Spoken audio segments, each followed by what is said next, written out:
sitôt dit, sitôt fait, était-on tenté de dire. Après avoir promis de se consacrer entièrement à la mosquée, au lendemain de la chute d'Ibk, l'imam Mahmoud Dicko, tombeur principal de l'ex-président, s'exprimait de moins en moins en dehors de la mosquée. Il semblait même amorcer son retrait de la scène publique, à en juger par un récent plaidoyer pour une communion du monde religieux, toutes confessions confondues, autour du Mali et de son destin. C'était aussi dans cette optique que le promoteur du Centre islamique pour la paix et le vivre ensemble, s'adressant à ses ouailles à la mosquée de Badalabougou, il y a quelques semaines, s'illustrait par un sermon chargé de sagesse, de vérité et de consistance utilitaire. Une démarche également assimilable à un véritable exercice de rédemption, tant elle retrace les erreurs de parcours de son auteur. Mahmoud Dicko y soutenait, en substance, que le Mali souffre aujourd'hui d'une grave carence de repères et éprouve un grand besoin d'être guidé par une boussole humaine.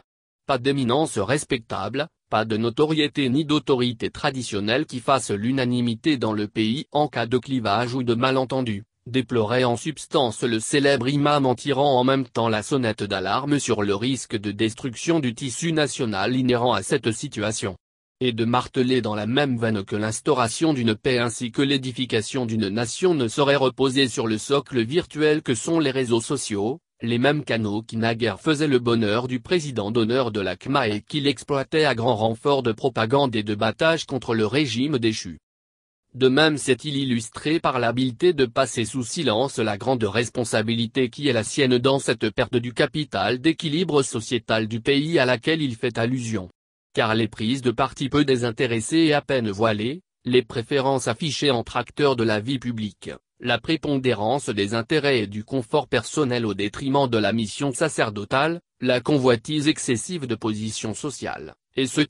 ne sont pas étrangères à la volatilisation progressive du crédit dont jouissaient jadis ces références que le célèbre imam tente désespérément de ressusciter et qu'il invoque d'un vœu d'autant difficile à exaucer que la perte de confiance s'est enracinée dans l'habileté des autorités confessionnelles à inverser des torts et des raisons, à conforter ou déstabiliser des pouvoirs au gré des faveurs que ceux-ci leur procurent.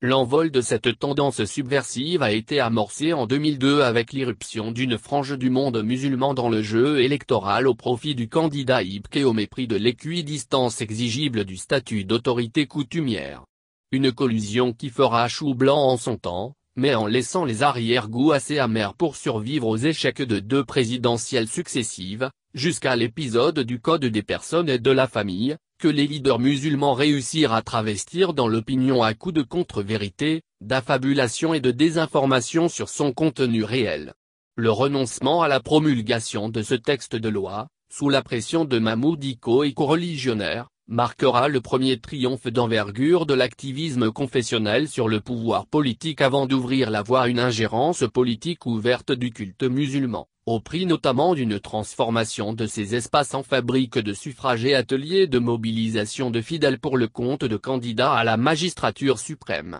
L'imam Dicko en a d'ailleurs exprimé des regrets et demandé des excuses publiques d'avoir contribué à l'avènement d'un pouvoir ayant conduit le pays à la dérive et scellé pour longtemps le sort de ses concitoyens. Il aurait dû aussi demander les mêmes excuses pour la banalisation des supplices qu'infligent à ses concitoyens les colonnes islamistes soigneusement épargnées dans ses incriminations à défaut de les défendre contre les forces étrangères. Il n'est point surprenant, en définitive, que des postures aussi mitigées affectent la crédibilité et la notoriété d'un monde musulman de plus en plus perçu sous le prisme de banal prestataire de services politiques et que les égards dus à ses représentants se mesurent à l'aune des profits que tirent les acteurs publics de leur ralliement ou des nuisances qu'ils peuvent infliger à leurs projets politiques. C'est l'image que renvoient, selon toute évidence, les principaux leaders musulmans en ne renonçant ni à la tentation de monnayer leur influence ni à celle de se maintenir dans la position qui leur en offre l'opportunité. Si fait que les animateurs ordinaires de la vie publique admettent difficilement de recevoir une quelconque leçon de personnages qui ne se distinguent point par une tenue ou des vertus plus enviables. En disent long les échauffourées ayant émaillé la réélection de Mahmoud Dicko, en 2014. Pour un second mandat à la tête du Haut Conseil islamique ainsi que la rébellion que lui a inspiré la perte de ce privilège suivie de celle des avantages matériels liés à la gestion d'une certaine cellule chargée de la crise du centre auprès de la primature. Or le privilège sacerdotal auquel aspire le célèbre leader religieux au bord de la disgrâce se mérite par les singularités qui le démarquent du commun de ses concitoyens, au risque d'être réduit à prêcher dans le désert comme il l'a fait lors de sa dernière sortie publique.